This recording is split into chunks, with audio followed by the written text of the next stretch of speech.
ya estamos de regreso aquí en Versus. Bueno, de regreso porque venimos de Café y Noticias y estamos ahora cambiando nada más de estudio. Y estamos acompañadas aquí de Meme Yamel. Buenos días, alegría, buenos días, señor Sol. Pues sí, es que es lunes de buen ánimo, lunes de buen ánimo. En medio de la guerra, en medio de la guerra, puro amor, pura sonrisa. Exacto. Sí. Bueno, Alina Duarte está a la distancia, en un momentito más aquí se va a unir con nosotras, pero mientras tanto traemos un tema muy, muy interesante, porque también lo que estamos viendo, pues son apenas 5 meses de la administración del gobierno de Donald Trump, y ya estamos teniendo ahí distintas decisiones muy polémicas que se han tomado. Se suma la de este fin de semana de lanzar y bombardear una zona que es importante para Irán, que son 3 bases nucleares, en donde sí se estaba desarrollando ahí muy probablemente una base nuclear. Así es que vamos a empezar contigo, Meme. ¿Cómo ves estos 5 meses de Donald Trump y estas 5 decisiones que nosotras hemos hablado? Aranceles, bloqueos, bombardeos, Elon Musk, migrantes, o sea, básicamente son distintos elementos. Han sido 5 meses, ni siquiera medio año. O sea, no hemos llegado ni al medio año, todavía ni siquiera podemos hacer el corte de medio año.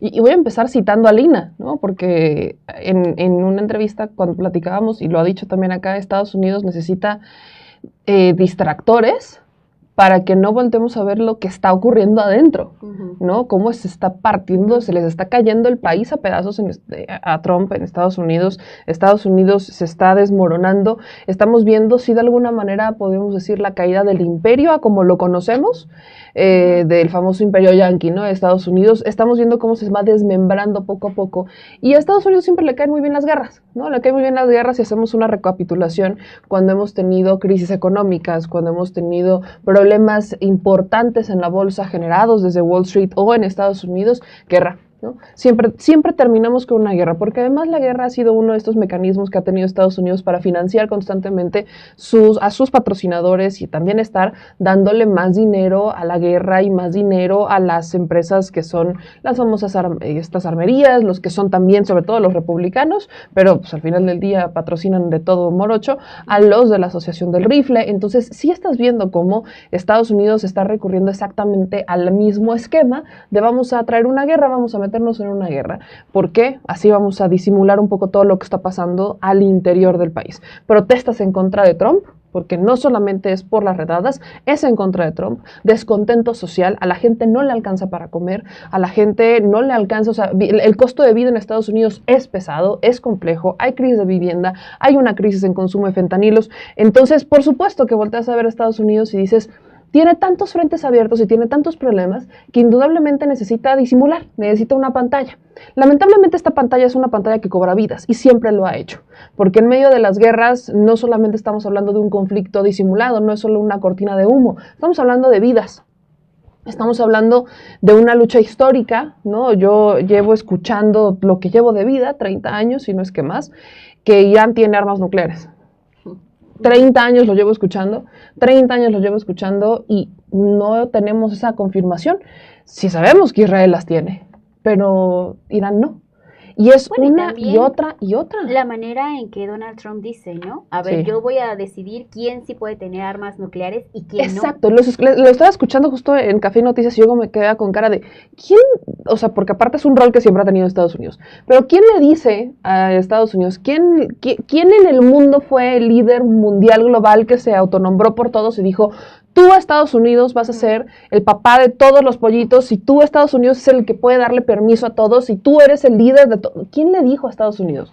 ¿En qué momento Estados Unidos, como los autonombrados intelectuales, ¿no? ¿Quién les dijo que tenías tu certificado de líder del mundo y que tú podías estar expidiendo estos permisos para ver quién sí puede, quién no, quién sí puede hacer una guerra, quién no, quién sí puede vivir en un país, quién no, quién puede tener acuerdos con quién y quién no? O sea, ¿quién te dijo Estados Unidos? Y ese es un rol con el que se ha estado luchando históricamente, ¿no? El Estados Unidos queriendo estar por encima de absolutamente todos los países en un rol de supremacía que indudablemente nos recuerda a los peores momentos en la historia del mundo, ¿no? Cuando tenemos un país o una potencia que quiere entrar en un rol de supremacía, hemos visto muerte, hemos visto crisis, hemos visto sangre, no hemos visto que nada bueno surja de estos procesos, y eso está pasando con Estados Unidos. La figura de Donald Trump está entrando en un 2.0, yo me acuerdo mucho que las justificaciones que tenían algunas personas para votar por Trump es que con Trump no hubo guerras. Ajá. ¿Y luego? Y que fue parte de su campaña, ¿no? Que fue parte de su campaña, vamos a poner la paz. Rusia. Exacto, porque llegó y dijo, Ucrania y Rusia, yo me voy a encargar de la paz. También mencionó la de Israel la de Gaza, dijo, yo también voy a concretar la paz. J.D. Vance en algún momento dijo que prefería que Israel se pusiera a bombardear a China, porque era más conveniente que estar bombardeando a Gaza. Entonces, por supuesto que llegaron con esa bandera. ¿De qué ha servido? De absolutamente nada.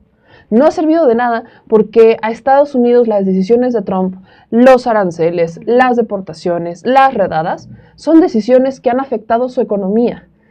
Que ha tenido que va y implementa un arancel 3 días después, que siempre no, y luego regresa y luego de nuevo, y así se ha ido Estados Unidos y así han sido las decisiones de Trump, que a modo incluso de pronóstico yo diría, yo no creo que esas decisiones vayan a cambiar, al menos de aquí hasta que se vaya a renegociar, en el caso de México, el TEMEC, y en el caso del resto del mundo, hasta que Estados Unidos llegue a un cierto acuerdo.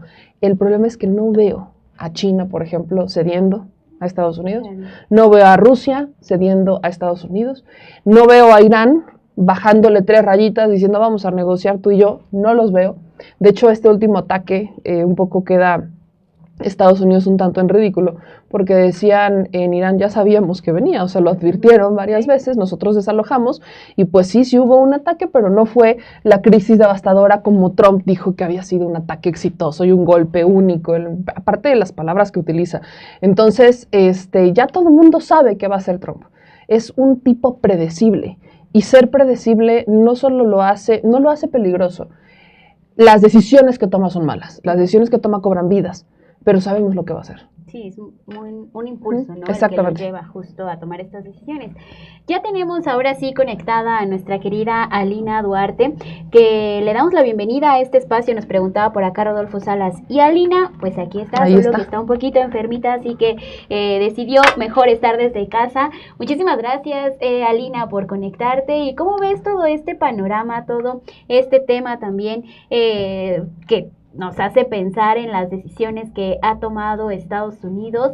Cuéntanos tu postura al respecto y tu análisis, Alina. Hola chicas, pues una disculpa de no poder estar ahí, me agarró una enfermedad, entonces me quedé otra vez en casa. Les mando muchos saludos. Bueno, lo que estamos viendo ahora, yo creo que cada semana vemos cómo se profundiza lo que venimos alertando poco a poco, ¿no? Es decir, Donald Trump sistemáticamente va mostrándonos la cara de Estados Unidos en declive, en decadencia, pero también ahora esta relación simbiótica que tiene ya con Israel. Veo a muchos que dicen ahora es Make Israel Great Again, cuando en realidad lo que no se entiende es que parte de la dirigencia, ¿no?, de los más visibles en Estados Unidos, del establishment, forman parte a su vez de este proyecto colonizador que vemos en Israel. Es decir, varios de los dirigentes en Estados Unidos son propiamente sionistas, son ellos quienes han participado como parte de este diálogo con estas figuras. Hay un grupo que se llama AIPAC, que es este grupo, pues me atrevería a decir abiertamente sionista, que financia candidaturas. La de Donald Trump no fue la excepción. Se han presentado ahí presidentes cada año, vicepresidentes. Se han presentado las figuras más destacables en Estados Unidos, tanto republicanas como demócratas, y son ellos quienes han financiado este proyecto de enclave colonial en Medio Oriente. No creo que sea, por ejemplo, el gobierno de Israel quien esté por encima del gobierno de Estados Unidos. Más bien yo lo que creo es que se representan como un solo proyecto, y es ese proyecto el que les dictamina seguir expandiéndose, seguir invadiendo, seguir bombardeando, porque recordemos que ahora este es el último episodio de esta escalada, de este proyecto sionista, pero durante el último mes y medio han bombardeado Yemen, han bombardeado el Líbano, han bombardeado Siria, han bombardeado la Franja de Gaza. Es decir, hay un proyecto de guerra permanente del proyecto sionista respaldado por Estados Unidos, porque es exactamente ese mismo proyecto colonial expansionista de muerte, de sangre, que ha venido Estados Unidos dirigiendo durante los últimos 2 siglos, ¿no? Este es como su gran triunfo en realidad en Medio Oriente, pero esto estuvieron dispuestos a hacerlo en cualquier lado. Recordemos en América Latina, Estados Unidos lo intentó y lo hizo durante sobre todo las últimas décadas en Colombia, en donde dispuso varias bases militares que podían atacar no solamente a sus enemigos, entre comillas, dentro de la región, sino garantizar que podían en cualquier momento hacer una incursión en nombre de la libertad para obtener recursos como el petróleo. Recordemos también que la disputa en Medio Oriente también tiene que ver con que Irán es de los principales productores de gas y también de petróleo. Si no mal recuerdo, es el 9º productor de petróleo a nivel mundial y el 3º de gas. Es decir, no es solamente cualquier país y que quieran tirar la dictadura. A Estados Unidos hay que quitarnos eso de la cabeza. No le importa un carajo negociar con dictaduras, con reinados horribles. Recordemos, está negociando uno de sus principales socios comerciales, es Arabia Saudita, que está demostrado que violenta los derechos de absolutamente todos, que asesina periodistas, que persigue a medio mundo. Y eso no le causa problemas a Estados Unidos. Estados Unidos, al contrario, está muy feliz siempre y cuando le rindan pleitesía. Este es un tema de los gobiernos que se niegan a darle su petróleo, a darle su gas, a darle su agua, a darle su oro. Estamos en una guerra de último nivel, pero es siempre por recursos naturales. Entonces, ahí es en donde creo que hay que seguir situando la responsabilidad de Estados Unidos. No es solamente que es un pleito, ¿no?, entre países que se caen mal o que se ven feo. En realidad todo esto tiene que ver con los recursos naturales y con el proyecto de Estados Unidos expansionista dentro de la región. Entonces, a mí pues, no me sorprende, ¿no?, pero lo que sí quisiera y que tal vez todavía nos falta visibilizar aún más, hace unas semanas, Tulsi Gabbard, que es la encargada del Departamento de Inteligencia de Estados Unidos, ella es muy curioso porque además ella tenía un perfil antiguerra. Ella concursó en su momento en las elecciones donde estuvo Hillary Clinton como candidata en contra de Donald Trump. Ella concursó en la interna de los demócratas y ella tenía un discurso en contra de la guerra, y a mí me sorprendió bastante cuando Donald Trump la incluye dentro de su gobierno, pues republicano, totalmente pues con un tono belicista. Aparece ahí Tulsi Gabbard, y lo que ella dice hace unas semanas es que hay ciertos personajes que estaban siendo bastante irresponsables y que están llevando a un punto de presión que puede detonar una guerra nuclear. Eso genera pues bastantes molestias con Donald Trump. Es algo que no rescata necesariamente la prensa, porque pues resulta incómodo que alguien desde dentro está diciendo que hay ciertas personas que están llevando a eso, pero a lo que voy es que hay una fractura también a lo interno del gobierno de Estados Unidos que va a ser aún más visible, aun cuando mucho de ese establishment también es sionista, porque se pasaron por encima del Congreso.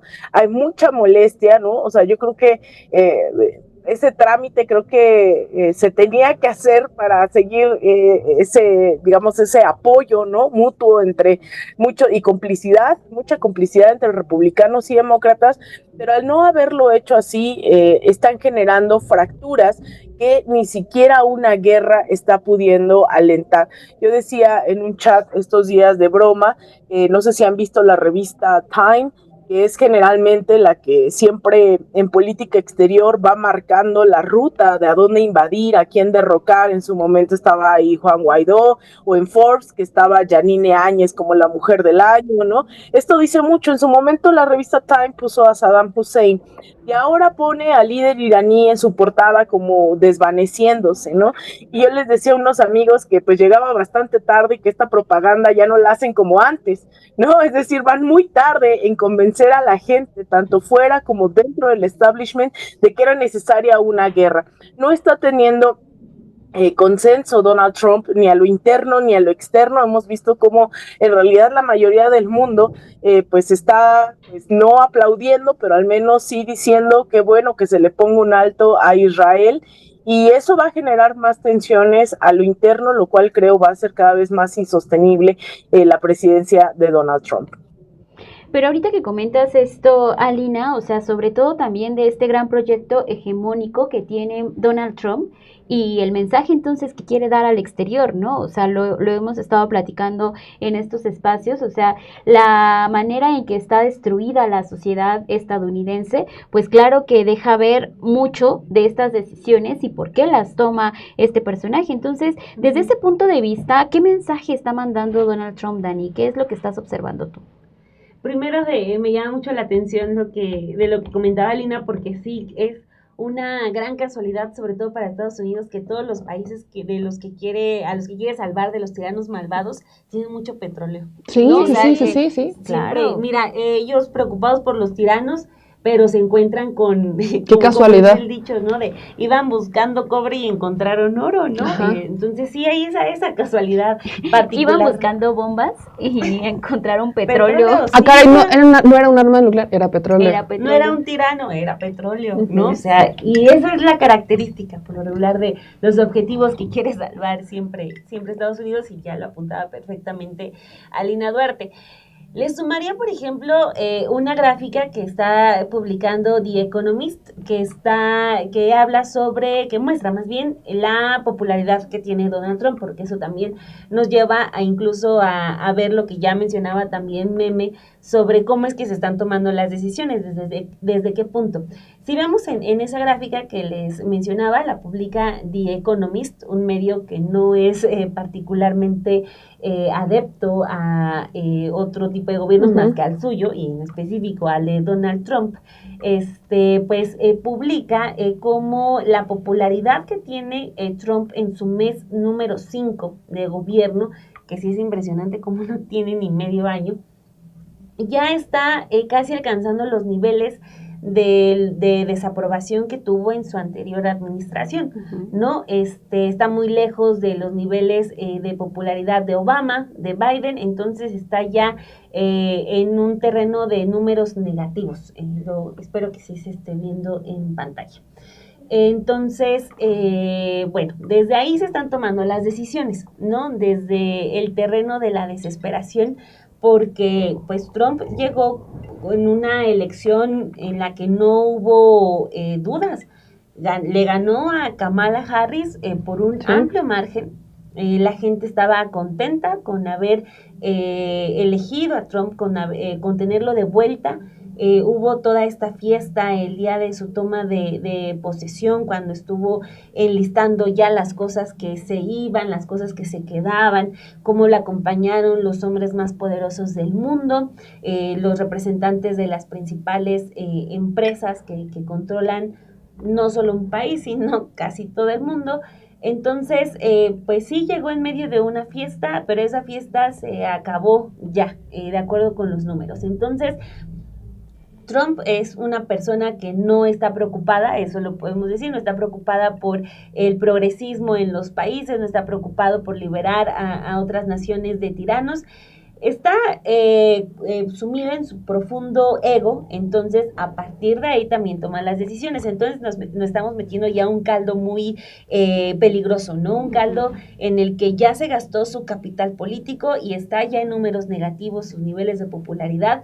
Está quedando mal con muchos de los que lo acompañaron hace 5 meses, por ejemplo Elon Musk, que fue quien más dinero invirtió en su campaña, y en esa pelea que quisieron ocultar de manera muy mala, porque quedó el dato ahí, que soltó Elon Musk, con el que de alguna manera se despidió de su gobierno, que fue que Donald Trump estaba inmiscuido en un tema de escándalo internacional relacionado con abuso sexual infantil. Tiene ahora sí a la comunidad migrante en contra, molesta.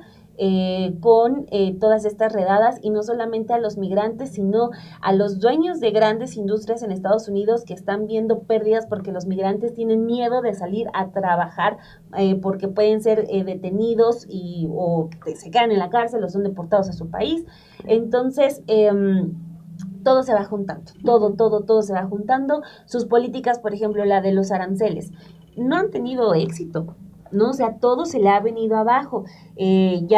También la Corte le dijo, oye, no puedes estar amenazando a medio mundo con los aranceles, ¿no? Los impuestos a las remesas también, ya hay un acuerdo internacional que México le puso en la cara a Estados Unidos de que no puedes estar cobrando doble de impuestos a los migrantes porque ya pagaron impuestos de ese dinero que mandan a sus países, ¿no? O sea, todo lo que con lo que entró, todo ese vómito de odio que lo llevó ese 20 de enero a tomar protesta como presidente de Estados Unidos, se la ha ido embarrando y se la ha ido cayendo, ¿no? O sea, al final el odio, pues vemos, no termina por construir algo, ¿no? Entonces, todo ese caldo, pues ya se ve ahora sí reflejado en lo que vimos el pasado sábado, que son estos ataques a Irán, ataques sin consultar a nadie, sin respetar derecho internacional, sin respetar absolutamente nada, y solamente con un país que pues no esperamos que se quede con las manos cruzadas. Uh-huh. Si bien hay pocos países, o no sé si hay algún país que le puede competir militarmente hablando a Estados Unidos, pues Irán se maneja bajo otra lógica, no es un país que diga, sí, ten todo, perdónanos por estar jugando a las armas nucleares, tú tenías la razón. Entonces, claro que va a venir una escalada, ¿no? Sobre todo si ya abiertamente también Estados Unidos está abrazando a Israel por encima, incluso, como lo mencionábamos hace rato en Café y Noticias, de varios congresistas que están diciendo, o sea, eso lo puede llevar a un juicio político. A Trump no le está importando eso. Ya llevamos varias ocasiones en las que dicen, no, es que por esto sí se le puede llevar al impeachment, al juicio político, a eso y aquello. No pasa absolutamente nada, y también él ha demostrado que no le quita el sueño, ¿no? Así que lo que vamos a ver enseguida es pues la escalada de las agresiones, ¿no? O sea, la violencia, yo sostengo, siempre tiende a escalar, ¿no? Ahorita ya están diciendo, es que Trump no es diplomático.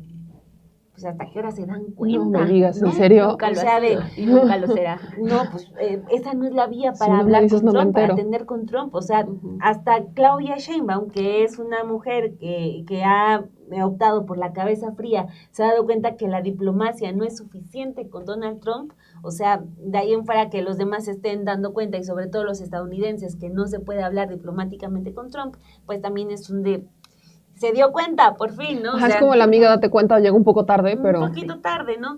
Entonces, ahora, los estadounidenses tienen ese reto encima. O sea, ya son 5 meses que le han salido muy costosos a Estados Unidos. Es el maltrato a los migrantes, es el maltrato a los extranjeros, es el maltrato a quien piense distinto. Toda esta información que está saliendo, por ejemplo, de la revisión de redes sociales para entrar a Estados Unidos.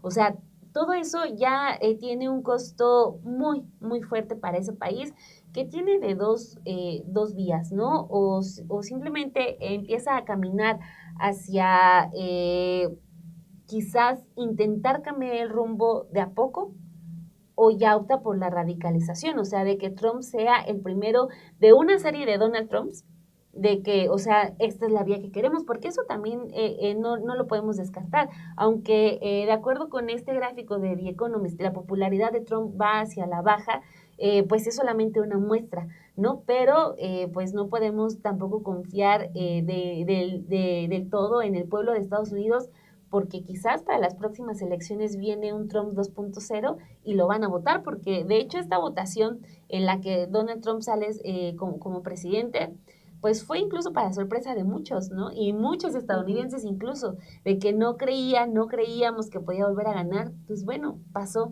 ¿no? Entonces pueden tener mucha evidencia de cómo esa política de ocurrencias, política de ego, política de vomitar odio, no tiene resultados, pero de que les gusta el conflicto y les gusta la guerra, eso es una realidad. Y por eso creo que en medio de todo esto, de esta crisis de popularidad, Trump sale con esto, ¿no? Incluso el hecho de que se hayan publicado las fotos de él con la gorra de MAGA viendo los bombardeos, pues obedece a eso, ¿no? A decir, vamos a defender y ahora vamos a entrar en una guerra, porque también siempre le he dicho, a Estados Unidos no le dices guerra porque está ahí en primera fila al primer segundo. Que creo que es parte de lo que ahorita mencionaba Alina, ¿no? O sea, también esta intención y esta visión hegemónica de querer decir si la guerra es lo máximo a lo que nos vamos a meter, y por la intención también de seguir teniendo más territorios, de seguir encontrando recursos, de seguir explotando otras naciones. Creo que ese es el gran mensaje, ¿no? O sea, estas imágenes de Donald Trump siguiendo los bombardeos que se estaban dando en estas en las estaciones iraníes de Fordow, de Isfahan, o sea, todos estos ataques que hubo el fin de semana, pues es claro esto, ¿no? O sea, el Make America Great Again, el otra vez poner a Estados Unidos como la gran potencia que sí puede ayudar a resolver los grandes problemas de otras naciones, y también tomando en cuenta esta intención de que Estados Unidos lo que busca es seguir saqueando, ¿no?, otros territorios y hacerle ver a la sociedad que están fuertes, que tienen potencia en su mandato. Y ahí vemos también en esta toma de decisiones a un Pete Hegseth, que es quien está ocupando uno de los mayores puestos de jerarquía en el gobierno de Donald Trump, ¿no? O sea, también un personaje que estuvo apoyando en la guerra de Irak, que estuvo ahí metido también, que tiene toda una trayectoria en donde su designación acaparó en su momento los reflectores, pero también porque estuvo como presentador de televisión, ¿no?, de la cadena conservadora Fox News, y que ahora Fox News se ha convertido también en esa forma de estar comunicando todo lo que quiere establecer Donald Trump en su discurso narrativo, de seguir generando esta idea de a ver si vamos por buen camino, si estamos tomando las mejores decisiones, desde que inicia su mandato el 20 de enero y cuando firma las primeras órdenes ejecutivas para el tema de los aranceles, para el tema también de las redadas migratorias, como hemos visto que sucedieron anteriormente y que aquí estuvimos comunicándole a todos ustedes, el tema con Elon Musk, que en un inicio también estuvo muy fuerte la manera y el apoyo que había tenido para este personaje y que ahora lo quita, ¿no? O sea, también Elon Musk dice, mejor me voy, me retiro, porque ya con el plan que tiene fiscal Donald Trump no me conviene estar en este territorio. Entonces, cada una de las decisiones que ha tomado Donald Trump ha tenido que recular, se ha echado para atrás. Mi gran duda ahora es esa, ¿no? O sea, ya se mostró, ya quiso entrar en esta guerra entre Israel y entre Irán, pero ¿qué va a pasar ahora, no? Que vengan los ataques también y las respuestas, si se llegan a confirmar. Todavía está por confirmarse esta información que le compartíamos hace un momento en Café y Noticias. Se habla de ya posibles ataques a bases militares de Estados Unidos allá en territorio de Medio Oriente, en Qatar, específicamente en Qatar y también en Siria, pero de confirmarse entraría también a este juego y a esta guerra que se puede desatar con Irán y con Estados Unidos, porque de acuerdo con lo que dice el presidente de Estados Unidos es, yo nada más quería desmantelar estas bases nucleares que tienen en Irán y de ahí yo ya no me voy a meter, ¿no? Pero entonces va a permitir que se ataquen estas bases militares, qué es lo que va a pasar y cuál va a ser la decisión, porque él mismo incluso había dicho que se iba a tomar 2 semanas para analizar si sí atacaba o no atacaba estas bases, y en menos de 48 horas terminó atacándolas, ¿no? O sea, son también decisiones que se toman de un día para otro, impulsado por estas personas que estamos viendo también en pantalla, en donde vemos a un Pete Hegseth, a un Marco Rubio, que están ahí siempre apoyándolos, pero también al interno, ¿qué está pasando con la administración de Donald Trump, no? O sea, con la intención de hacer ver que sí están haciendo cosas y para el exterior, para su gente, para su ciudadanía, pues las cosas están mal con estos datos que nos presenta Dani, ¿no? O sea, se están bajando su popularidad y cómo y de qué manera puedan mantener esta idea del Make America Great Again, que es básicamente lo que está pensando Donald Trump. Entonces, en ese sentido, estas decisiones, ¿cómo han abonado, Meme, para que se vaya reforzando este planteamiento de Donald Trump y seguir haciendo creer que sí, en efecto, está avanzando la política de posicionar el imperio estadounidense? Es que solamente lo va a hacer narrativamente, ¿no? O sea, Trump solamente va a irse con una narrativa política y estratégica electoral. Yo creo que lo único que podría revertir los hechos, más no las palabras de Trump, tiene que ver con la ruptura interna.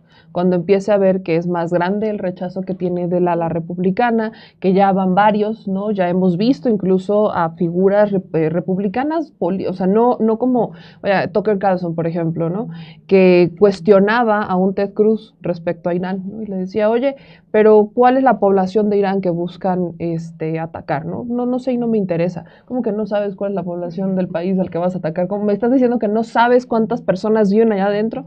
No sé y no me interesa. Y el propio Tucker le saca la declaración a Ted Cruz de algo que ya todos sabíamos, y es que sí, Estados Unidos es el que está detrás de Israel, ¿no? Creo que esa fue la gran declaración. No es que no lo supiéramos y tampoco es que nos sorprenda, es que es la confirmación.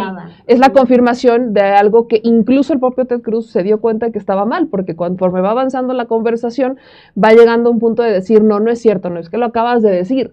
Entonces, Estados Unidos siempre estuvo detrás de Israel. No es de ahorita, no es nada más de ahorita, no es nada más con el caso de Irán. Siempre ha estado detrás de Israel. Siempre. Si Israel hace algo, Estados Unidos por supuesto que está enterado de lo que está haciendo Israel. Israel no se manda solo. Se podrá salir tantito del camino, pero todavía con la flexibilidad, si es que se le puede llamar así, del gobierno estadounidense, hasta ahí. Y yo no sé, porque también existe esta otra teoría de que quizás con Kamala esto sería distinto. Honestamente no lo sé. No lo sé. Creo que simplemente veríamos narrativas distintas. Creo que lo único que cambiaría es la narrativa, ¿no? Mientras los republicanos y Trump traen una narrativa de vamos a hacer Make America Great Again y vamos a hacer al mundo grande otra vez gracias a Estados Unidos, los demócratas lo hacen con otra narrativa, como diciéndote, no, es que pobrecitos, mira, imagínate lo que va a pasar. O sea, ya ni siquiera es la narrativa del petróleo, ya ni siquiera es la narrativa del pobre. O sea, nosotros estamos entrando porque, miren, están en crisis. Vean lo que está pasando. O sea, es un juego de narrativas el que cambia, pero los hechos son los mismos. Entonces, yo creo que lo único que podría hacer que Trump revierta esta decisión tiene que ver con el descontento que se haga más profundo al interior. Que ya ha habido marchas, ¿no? Ya ha habido marchas, pero no solamente las marchas, no tiene que ver tanto con la sociedad, tiene que ver con la clase política. Tiene que ver con las republicanas, tiene que ver con los legisladores, tiene que ver con incluso los empresarios que están detrás de los republicanos, tiene que ver, eso es lo único que va a mover a Trump. Que vea, por ejemplo, qué es lo que ha movido, qué es lo que movió la decisión de Trump respecto a las redadas en los campos y en los hoteles. Que los empresarios la armaron de pedo, disculpe usted mi francés, pero es que sí, salieron los empresarios a quejarse. La dijiste con todo. Pues es que sí, es que uno se enchila. Pero es que salieron los empresarios a quejarse porque les estaba afectando a Trump con su estrategia de redadas en los centros de trabajo. Y entonces sale Trump y dice, no, me han hablado que hay grandes personas trabajando con ellos, entonces lo vamos a revertir. Eso fue lo que hizo Trump. ¿Qué es lo que pasó también con el tema de los aranceles? También fueron los empresarios. O sea, todas las decisiones que Trump ha echado para atrás, las ha hecho porque los empresarios le han dicho, nos está pesando, nos está comiendo. Y es la única manera en la que ha tomado decisión de echarse para atrás. Sí. ¿Qué es lo que podría pasar aquí? Estamos hablando del gran negocio de Estados Unidos. Yo no sé quién sería el que dijera, es que esto nos está haciendo daño, nos está afectando. Porque Irán no se va a rendir. O sea, ¿cuántos años Irán ha resistido? ¿Y cuántos años Irán le ha enfrentado a Estados Unidos? ¿Cuántos años ha estado ahí? Irán sabe al enemigo en que se enfrenta porque se ha enfrentado a ese enemigo toda su vida. Lo conoce bien, no importa si es Trump, no importa si es Obama, no importa si es Bush, no importa quién sea. Conocen a su enemigo, saben que es exactamente lo mismo. Entonces, Irán va a resistir. ¿Qué es lo peor que podría pasar? Supongamos un escenario en donde Rusia se meta. En donde ahí sí Trump diga, caray. Porque no es lo mismo, o sea, ya cuando tienes una mezcla de factores con Rusia o con China o con otras potencias con las que Estados Unidos amenaza, pero también se contiene, pero amenaza y se contiene, entonces Estados Unidos la piensa. Pero eso es en los hechos. En la narrativa no va a cambiar nada. Porque incluso Trump, hasta si se llegara a salir de la guerra, va a hacer, me imagino el desplegado de publicidad y de un ataque así masivo. O sea, me lo puedo imaginar como de nosotros ganamos y con eso se acabó todo. Y no es cierto. O sea, solamente es como para que Trump diga, ya me salí, cumplí y suficiente. Pero es meramente narrativa. No es una realidad, no es en los hechos. A Trump se le está cayendo el país en pedazos. O sea, Estados Unidos está cayendo en pedazos. Y eso le está costando electoralmente. Sí. Porque mientras lo estaban diciendo en las encuestas, Trump ya no se puede reelegir, ¿no? Ya fue su segundo mandato, ya. El último. pero no estamos exentos de que llegue alguien peor que él, o que él sea el que mande a un títere, que sea, pensemos un J.D. Vance, por ejemplo. No estamos exentos de que eso pase. Eric Trump. O su hijo Eric Trump. No estamos exentos de que eso pase. ¿Qué es lo que a Trump le podría pesar más? Que el MAGA pierda. Que el MAGA no sea un fugaz ejemplo de la política estadounidense y de un movimiento que solamente tuvo su buena aventura en su primer periodo y que en un segundo fue catastrófico. Eso es lo único que podría revertir las decisiones de Trump. Y yo diría revertir, entre comillas. ¿Tú cómo ves, Alina, estas decisiones que se han tomado por parte de Donald Trump en estos 5 meses que van justamente aumentando, como dice Meme, ¿no? Solo esta narrativa de que en efecto Estados Unidos está bien, de que se va avanzando y que están encontrando ahí posicionar una vez más al imperio, pero creo que tú has sido una de esas personas que aquí en Versus ha dejado muy claro que por dentro la sociedad estadounidense está destruida, ¿no? Y con este tipo de decisiones terminan abonando a que se destruya cada vez más a este país, y la cortina que trata de poner Donald Trump es totalmente muy distinta. Bueno, en realidad hay que volver a insistir, ¿no? Porque yo sí creo que, pues más que solo una cortina de humo, que en efecto lo es, para minimizar lo que está pasando a lo interno, cada vez se está minimizando, cada vez se está adelgazando más esta línea entre los problemas externos y los internos de Estados Unidos. Es decir, lo que estamos viendo ahora es que en las últimas elecciones, Kamala Harris, por ejemplo, no tuvo el apoyo de un gran sector de izquierda porque no se pronunciaba con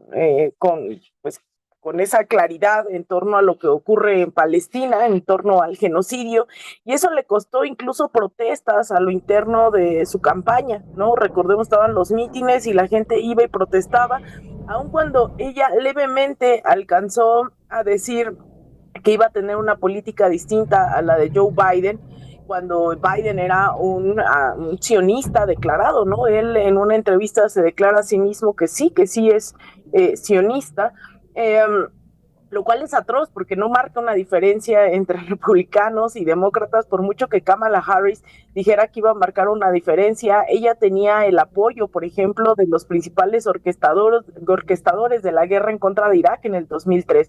Entonces, ahí es en donde ya no hay tanta diferencia ni entre republicanos y demócratas en política exterior, que siempre habían ido de manera conjunta. Ahora hay ciertos quiebres, pero también a lo interno, los problemas hacia afuera se han convertido potencialmente en problemas internos. El hecho de estar apoyando una guerra en Ucrania mientras estaba también una pandemia, y haber priorizado invertir en armas y no en la población al interno, costó una inflación brutal dentro de Estados Unidos. De por sí Estados Unidos era caro, bueno, ahora es extremadamente caro.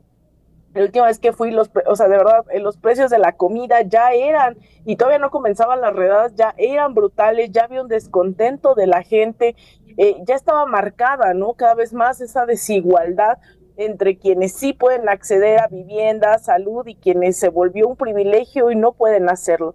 Entonces, ahora esa misma población también ha estado protestando de manera sistemática en contra del genocidio en Palestina, y ahora están saliendo en contra de la guerra en Irán por múltiples razones.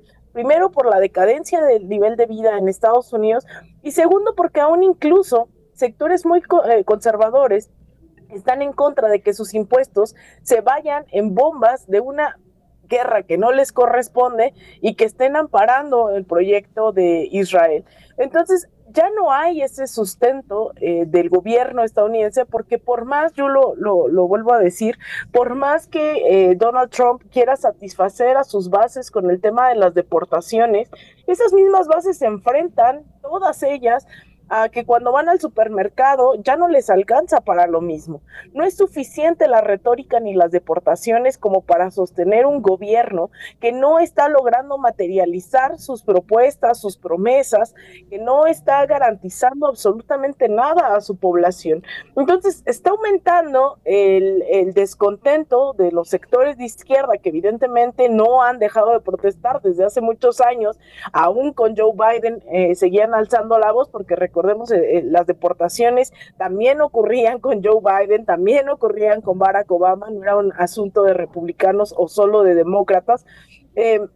Hay otro sector que sigue insistiendo en que no tienen por qué respaldar lo que está ocurriendo en Medio Oriente, pero hoy también se enfrentan, no solamente, yo creo que una de las cosas que a mí me sorprende más de la sociedad estadounidense es que por más que estés a punto de entrar en una tercera guerra mundial, eso no se siente en las calles de Washington, no se siente en Nueva York, la gente sigue haciendo su día a día, porque están acostumbrados a que durante los últimos 20 años que han incursionado su gobierno en guerras, pues las balas y las bombas no llegan a territorio estadounidense. Entonces hay una despreocupación total, ¿no?, de la población por lo que estaba ocurriendo en el mundo, contrario a lo que empezó a ocurrir en Palestina, que fue gracias a medios de comunicación independiente, a las protestas de miles y miles y miles de personas desde hace casi ya van para 2 años el recrudecimiento de este genocidio.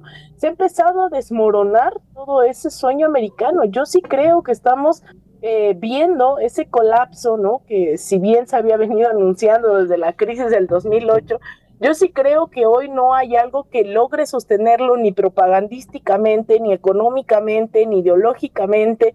No hay un proyecto, el proyecto más fuerte hoy que ha logrado repercutir en varios sectores, que tiene armamento, disponibilidad para incursionar en guerras, es el proyecto sionista, no es el American Way of Life, no es el American Dream, es ese proyecto sionista que sí vimos que todavía, pues por más que TikTok a lo mejor no sea la realidad, cuando entrevistan a personas abiertamente sionistas en Israel sobre qué opinan, la mayoría está a favor del exterminio de la población palestina, ¿no? Y te lo dicen sin ningún pudor.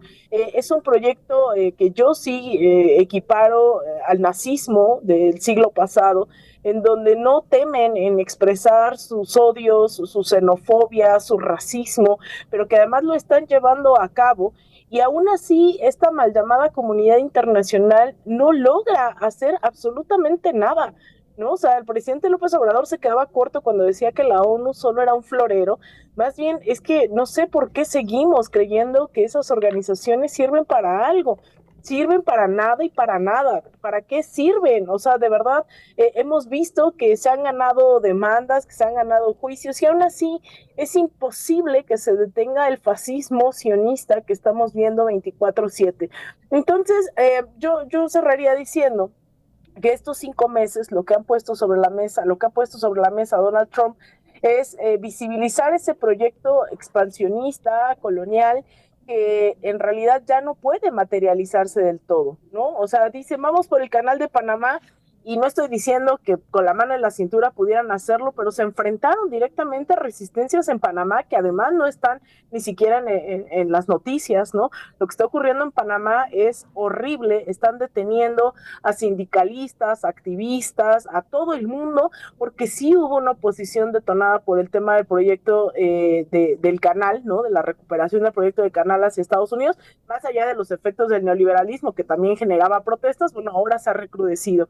En el caso de México, pues hemos visto que pues más allá del bluffing, ¿no? De empezar a soltar pues amenazas, lo cierto es que más allá de los aranceles tampoco ha podido concretar algo porque no le conviene a Estados Unidos. ¿Qué sí puede hacer? Apoyar a Israel, tratar como su colonia a la Unión Europea, ¿no? Que pues también la Unión Europea ha estado en una decadencia brutal y que está atendiendo todas las necesidades de Estados Unidos, pero ahí en fuera Estados Unidos está en una decadencia o el caso de Groenlandia, ¿no? O sea, pensemos en todas estas amenazas de Donald Trump, que la única y más peligrosa que ha logrado materializar ha sido en contra de Irán a través de las necesidades también de Israel. Así que pues hay que pensar, sí, hay que dejar sobre la mesa también qué es lo que le sigue dando aire a este tipo de proyectos, tanto el sionista como el imperialista estadounidense, que es a través, por ejemplo, del armamento, ¿no? Que México sigue, por ejemplo, es uno de los países que sigue comprando armamento israelí y que deberíamos, que en esas demandas pues yo ahí sí no creo en la diversificación del armamento, pero claramente si tenemos que comprar armamento, dudo que tenga que ser de Israel. Romper relaciones, creo que hoy todo el mundo está hablando ya de cómo hay una urgencia por aislar un estado paria como lo es Israel, que hoy no representa ni un solo valor de la democracia, de la libertad, de absolutamente nada. Es un estado abiertamente fascista que hay que condenar. Y ahí es en donde también nosotros tenemos que seguir saliendo a las calles. Ayer lamentablemente se convocó de último minuto una movilización en contra de la guerra en la Ciudad de México. No llegaron ni 100 personas, entiendo por la premura, pero pues sí habrá que hacer un llamado a que sigamos movilizándonos y levantando las banderas, no de la paz en abstracto, ¿no? Sino la paz de los pueblos, que acaben con estas guerras abiertamente imperialistas. Son 5 meses, sí, 5 meses que parece que ya llevamos más de un año, ¿no? En esta administración de Donald Trump y que cada mes nos ha sorprendido con una decisión nueva, la forma en que sigue avanzando este proyecto expansionista de Estados Unidos. ¿Quiénes son los más afectados, Dani? ¿Quiénes son los más dañados después de estas decisiones que toma el presidente de Estados Unidos, Donald Trump? Pues muchos, ¿no? Lo estamos viendo ahorita y más bien creo que el foco está en los que se benefician, ¿no? Que principalmente, al menos con este último episodio, como ya lo apuntaban Meme y Alina, pues son todas las industrias que se activan cada que hay un conflicto de esta naturaleza, que son también industrias poderosísimas, ¿no?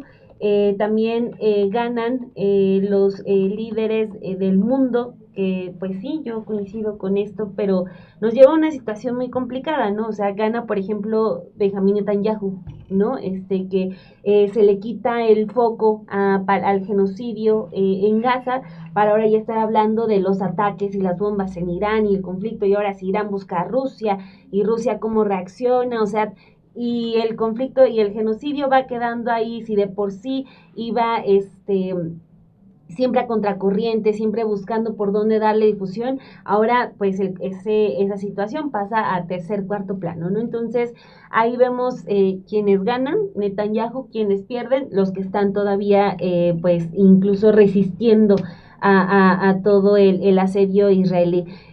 Eso por referirnos a un solo episodio, ¿no? Si nos vamos a lo de los aranceles, pierde México, pierde la industria mexicana, pierde toda la industria en el mundo que se está viendo afectada por esas decisiones unilaterales de Trump. Si el impuesto a las remesas, pierden los trabajadores migrantes, pierde México, o sea, y simplemente Trump sigue alimentando su idea de que las políticas con las que llegó al gobierno pues están funcionando, ¿no? Pero así va a seguir, ¿no? O sea, porque están disfrutando lo votado, sí, ¿no? Aunque suene una frase que aplican mucho acá la derecha, o sea, en Estados Unidos, pues desafortunadamente, como lo apuntaban, pues si tú vas y dices, oye, ¿qué opinas del conflicto con Israel?, pues le van a terminar dando la razón a Israel, a Netanyahu, de que es necesario, como han dicho que era necesario incidir en Venezuela, sacar al dictador de Hugo Chávez, y así a lo largo de la historia de Estados Unidos. Entonces, aquí lo que yo creo que nos abre ya este nuevo capítulo de la administración de Trump es con lo que cerraba Alina, que es la situación de México, ¿no? Que está ahorita debatiéndose mucho en redes sociales sobre lo que comenta la presidenta esta mañana sobre su posición el fin de semana, que para muchos es tibia, y no solamente la de este fin de semana, sino en varias ocasiones que le han preguntado sobre su posición respecto a Palestina, a Israel, pues siempre se mantiene ella al margen. El asunto aquí es que hay poco margen, ¿no? O sea, pues sí, uno puede estar en contra de, pero gobiernas un país, ¿no? Y están, y en ese país están, sí, los que votaron por ti, pero, o sea, no solamente gobiernas para ellos, gobiernas para todos, ¿no? Está también, y lo comentaban, bueno, cerrábamos Café Noticias hace un momento, de que está también en juego un proyecto político, ¿no? O sea, no puedes empezar a distraerte con un asunto internacional cuando estás aquí sosteniendo, y con también muchas resistencias, un proyecto que tiene apenas 7 años, que es muy poco, ¿no? Entonces, Creo que también ahí viene ese reto para la presidenta, porque no solamente ya es sortear a Donald Trump con sus amenazas contra México, sino también va a ser enfrentar a Trump, que lo que va a querer es aliados, los que se sumen, porque seguramente ahí van a estar Bukele, el de El Salvador, ¿cómo se llama? Pues es Bukele. No, el de Ecuador. Son iguales, ¿no? Daniel Noboa. Daniel Noboa, o sea, van a estar ellos ahí en primera fila de sí, lo que usted ordene Estados Unidos. Milei no tarda en salir. No, de hecho Milei creo que él le declaró la guerra a Irán y todo así de... Ay. Es como cuando te ponías a jugar, declaro la guerra en contra de mi peor enemigo, que es... Sí. Así de, oye, Estados Unidos, aquí estoy, mira, ¿no? Sobre todo Milei. Sí, sobre todo Pero Milei jugando solito. Exacto, sí. Totalmente. Entonces, pero no solamente va a querer esos aliados, que son los falderos que ya tiene de por sí, sino va a querer sumar a otros aliados estratégicos, y claro que se le antoja tener a México, ¿no? O sea, un aliado muy potente.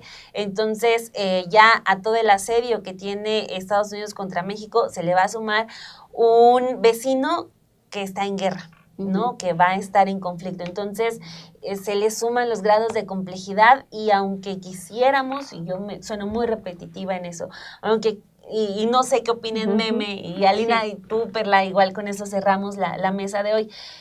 O sea, aunque quisiéramos un posicionamiento tajante, creo que, y me da pena decirlo, pero creo que no es el momento para ese posicionamiento. Creo que no tiene que ser pena, ¿no? O sea, no sé, porque uno quisiera, ¿no? O sea, ves las imágenes en Gaza de un día, claro. No te regreses a lo que ha pasado en 2 años.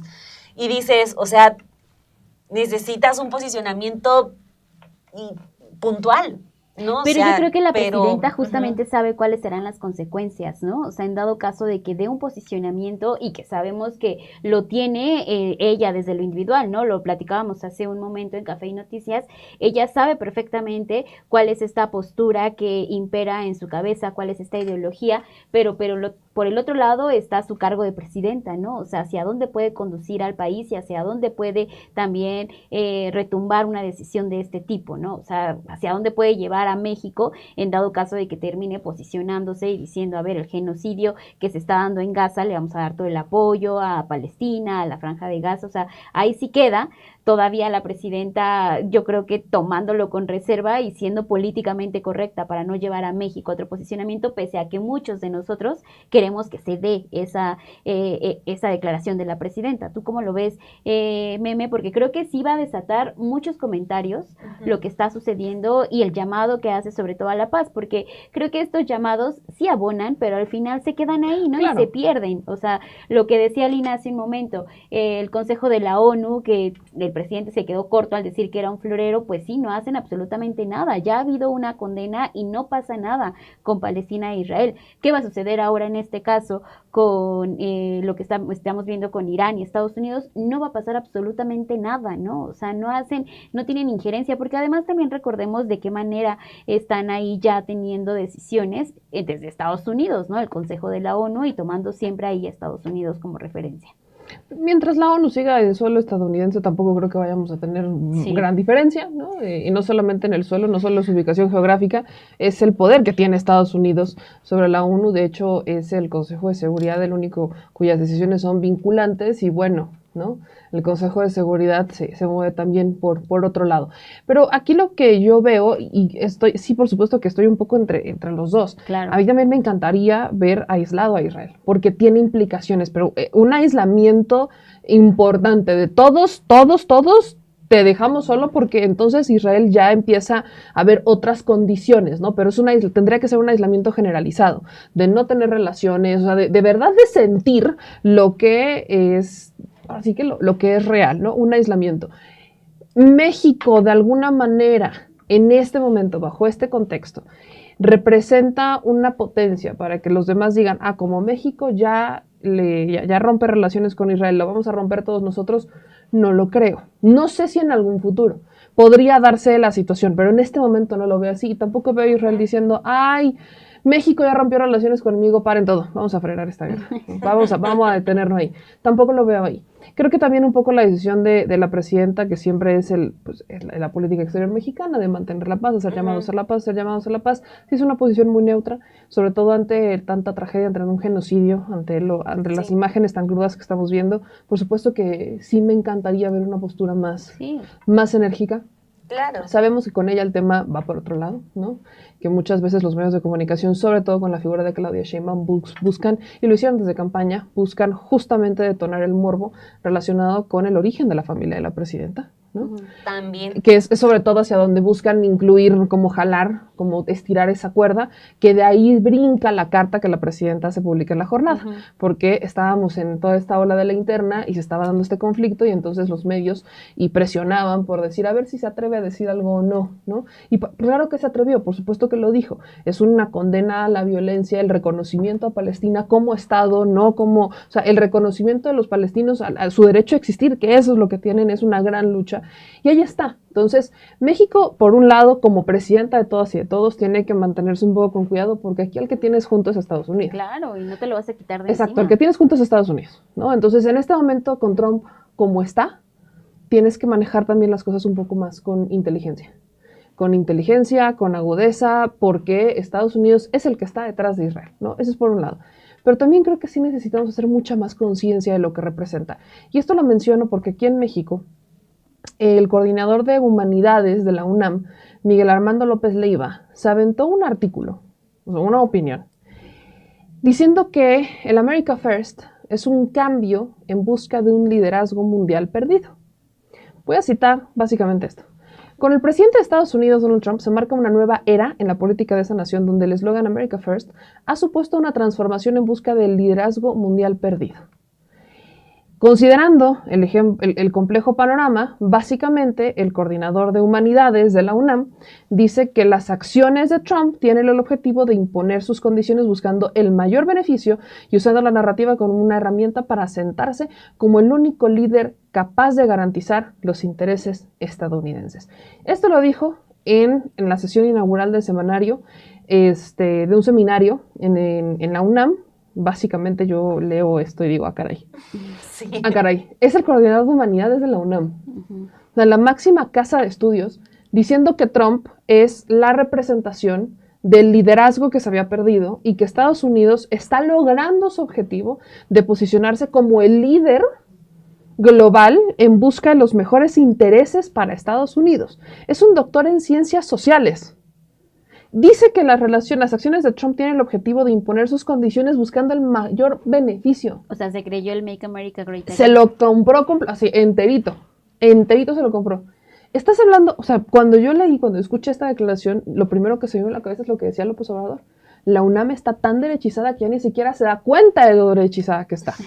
Entonces, cuando estás viendo que la máxima casa de estudios, que el director de humanidades, que es doctor en ciencias sociales, avienta este tipo de declaraciones, por supuesto que volteas a ver y dices, creo que sí necesitamos posicionamientos un poquito más rudos, no tan tibios, para que se vea la dimensión de lo que está pasando, porque el liderazgo de Trump lo marcan las encuestas, lo estamos viendo todas y todos, no hay un liderazgo de Trump. Tienes a un personaje extremadamente mediático que busca dar y que tiene narrativas muy controversiales, que lo hacen muy viral, pero no por ser muy viral quiere decir que eres popular, no por ser muy popular tampoco quiere decir que seas bueno, no por ser el presidente que más está en los medios de comunicación y con tantos titulares quiere decir que estás haciendo bien las cosas o que seas un ejemplo de liderazgo. Nada de eso tiene que ver con lo que está pasando. No porque digas es que Trump ya regresó con las guerras y miren el liderazgo de Estados Unidos que se había perdido. Perdón, pero pues, ¿cuál liderazgo si al interior de Estados Unidos no ha incrementado el sueldo, tiene tasas de interés elevadísimas, te están comiendo los intereses, la gente no tiene vivienda, no, o sea, tienes crisis de consumo de fentanilo y de otras drogas? ¿De dónde me sacas que hay un liderazgo en Estados Unidos?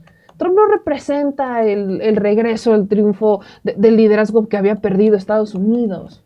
Trump representa la debacle, la cúspide de la debacle en la que ya estaba Estados Unidos, como ese clímax del imperio en decadencia. Alina, ¿tú qué piensas de todo esto? Porque creo que sí es importante también conocer tu visión de lo que está pasando con México y la postura que tiene. Bueno, yo creo que son varias cosas, ¿no? Yo estoy de acuerdo con Dani que hay, bueno, si algo nos enseñó también el presidente López Obrador es que había que construir, ¿no? Esa correlación a lo largo del tiempo, y yo he sido muy insistente en que la relación que tuvo al principio de su sexenio con Estados Unidos no fue ni de chiste la que tuvo ya hacia el final, ¿no? Es decir, había una relación muy por encima de los intereses de México, muy desigual, que recordemos que incluso pues fue a Washington, ¿no? Varias veces, se reunía con Donald Trump, llamaba por teléfono con Joe Biden, recibió a Joe Biden, a Justin Trudeau, es decir, había una relación ahí cada vez más cercana hasta que de repente a mitad de su sexenio, 2021, es que empieza a cuestionar estos organismos como la OEA, empieza a decir que Estados Unidos y México tienen que tratarse entre iguales, ¿no? Este discurso que siempre cito en el marco del aniversario de Simón Bolívar, en donde es espectacular. Yo creo que es el primer discurso, primero internacionalista del presidente López Obrador, pero también remarcando ideológicamente dónde se encontraba, ¿no? A favor de Cuba, en contra de las desigualdades, y lo fue construyendo para que hoy Claudia Sheinbaum también tuviera ya más margen de maniobra, y tan así que hasta apenas se iba a dar, ¿no? Esta reunión que al final no se dio, pero que ha mantenido comunicación y se ha mantenido una nueva relación, ¿no? Porque también México está en un momento económico mucho mejor que Estados Unidos. Ahora, la tradición, porque ahí veía yo en el chat, ¿no? Dice, hay que ver cuáles han sido las posturas de México. Bueno, México en realidad, esto que parte de lo que ha dotado al mundo México ha sido la doctrina Estrada, que está constitucionalmente establecida en el artículo 89, fracción 10, en donde vienen todos estos principios de política exterior mexicana, en donde habla de la no intervención, en donde habla de que todo se resolverá, ¿no? Digamos, a través del diálogo, etcétera, etcétera. Estos principios los retoma también el derecho internacional para marcar la ruta hacia dónde seguir. Sin embargo, México sí ha marcado posturas muy claras, ¿no? E incluso durante el priismo, mucha de la gente exiliada de las dictaduras, el priismo estaba asfixiando las guerrillas, estaba en contra de los zapatistas, pero su política exterior siempre fue mucho más progresista que otros países, tan así que cuando muere Fidel Castro, va Enrique Peña Nieto a Cuba y él dice los héroes que zarparon de Tuxpan, haciendo relación justamente a Fidel Castro y los guerrilleros que emprenderían la revolución cubana. Entonces, esa política exterior siempre fue una tradición más progresista.